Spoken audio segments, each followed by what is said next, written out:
建国必将遭到全面和彻底的失败。主义的火炬照亮人类前行之路，不断崛起、不断扩大的国际影响。 There were reports that China had expected relations to improve if Albanese won, which is obviously the case.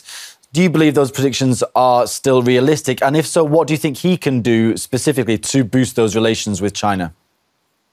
First of all, I do hope the new government in Australia, headed by Mr. Albanese, will be more pragmatic and realistic. Why? Because China is not an enemy of Australia, and China is thousands of miles away from Australia, and it was under Prime Minister Morrison's leadership that the Australian naval ships kept pushing into China's South China Sea, and the Taiwan Strait area. And this caused a lot of hostility between the two countries. I hope Prime Minister Albanese will be more realistic, will put a stop to such aggressive activities by the Australian naval ships, and also bring in more pragmatism to deal with China-Australian trade.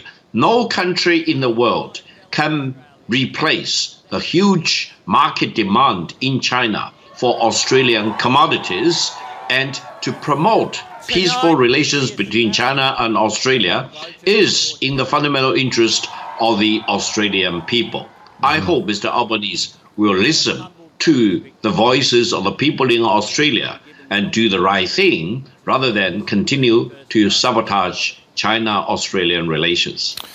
Well, obviously, any relations between Australia and China, can't be discussed without mentioning the elephant in the room, which is, of course, Australia's AUKUS military deal with the UK and the US. And then there's also China's deal to provide defence for the Solomon Islands.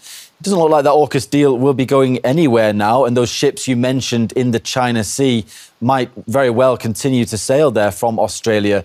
How do you expect that to evolve? Indeed, AUKUS deal is in violation of the Non-Proliferation Treaty, and it is in violation of the South Pacific Non-Nuclear Weapons Zone, both of which Australia is a signatory. So it will be against the fundamental interest of the Australian people. I've mentioned that AUKUS will really take away the rare privilege of the Australian people of living in a bubble, of nuclear-free bubble, of not being targeted with nuclear weapons by any other country in the world. And it will become a scourge on the people in Australia to live under the threat of being targeted with nuclear warheads going forward. I hope Mr. Albanese will again think twice about the AUKUS deal. It will not serve the fundamental interests of the Australian people. It will not make Australia a safer place. It will make Australia a more dangerous place for the Australian people. Now, the root cause, of course, is the hostility posed by the United States against China, because the United States view China as an enemy. Why? Because they worry that China is surpassing the United States as the largest economy in the world. China is already larger than the United States. If we use purchasing power parity, China produces much more than the US does for more than 200 important items. And the Chinese production is not only larger than that of the United States, China produces more than 50% of the global production in the world.